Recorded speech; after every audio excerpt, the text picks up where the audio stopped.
Kasih karunia dan damai sejahtera dari Allah Bapa kita dan dari anaknya Tuhan Yesus Kristus menyertai kamu sekalian. Amin.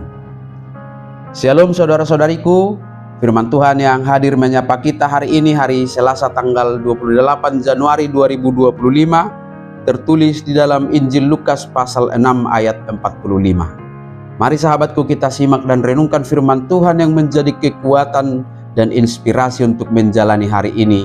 Demikian: orang yang baik mengeluarkan barang yang baik dari perbendaharaan hatinya yang baik, dan orang yang jahat mengeluarkan barang yang jahat dari perbendaharaannya yang jahat, karena yang diucapkan mulutnya meluap dari hatinya. Akka hadenggano do dirukari halak nadenggar roha sian pakal nadenggan na di bagasan rohana. Jala na jahat do dirukari halak na jahat roha sian najat na piniop nahian. Ai ia ina manggohi roha madua ido dihatahon pamangan. Demikian firman Tuhan. Sahabat renungan harian yang dikasihi Tuhan Allah, kita pasti sering atau paling tidak pernah mendengar istilah inner beauty dan outer beauty, yang arti sederhananya adalah cantik atau kecantikan dari dalam dan cantik di luar. Inner beauty mencerminkan outer beauty. Dalam kedua istilah ini dapat kita maknai bahwa apa yang ada di dalam diri seseorang, di dalam hati atau di dalam jiwanya, memiliki pengaruh besar pada apa yang terlihat di luar, baik melalui ucapan, perilaku, atau aura yang terpancar.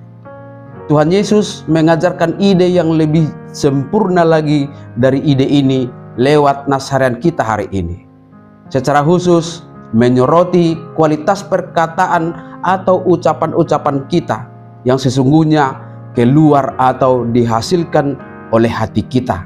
Apa yang dikeluarkan dari mulut seseorang, baik perkataan juga tindakan, mencerminkan isi hatinya.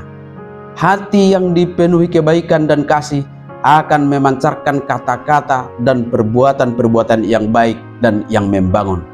Sebaliknya, hati yang dikuasai oleh kebencian, iri hati, atau keegoisan akan melahirkan kata-kata yang negatif dan tindakan-tindakan yang jahat yang bisa melukai hati orang.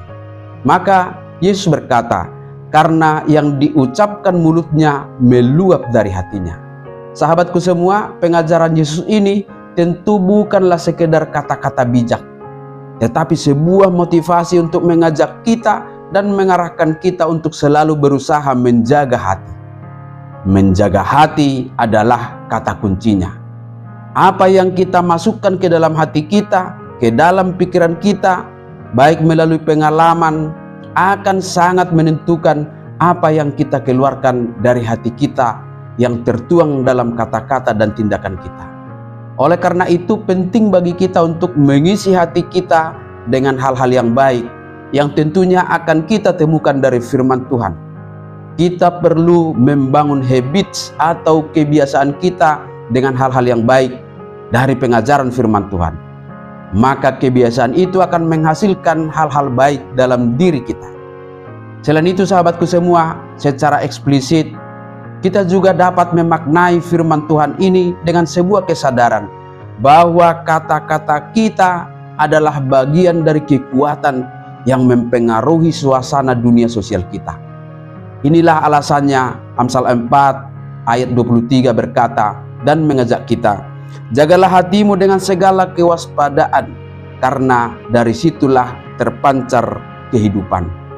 Ketika hati kita dipenuhi kebaikan, maka kata-kata yang kita ucapkan akan membangun persahabatan kita, sehingga kita menjadi berkat bagi orang lain. Maka jaga apa yang masuk ke dalam hati, saring informasi untuk dikonsumsi pikiran kita, berlatih dan biasakanlah untuk berkata yang baik. Lewat doa, mohonkanlah kepada Tuhan untuk menyucikan hati setiap hari lewat firman-Nya. Amin. Selamat beraktivitas, Tuhan memberkati.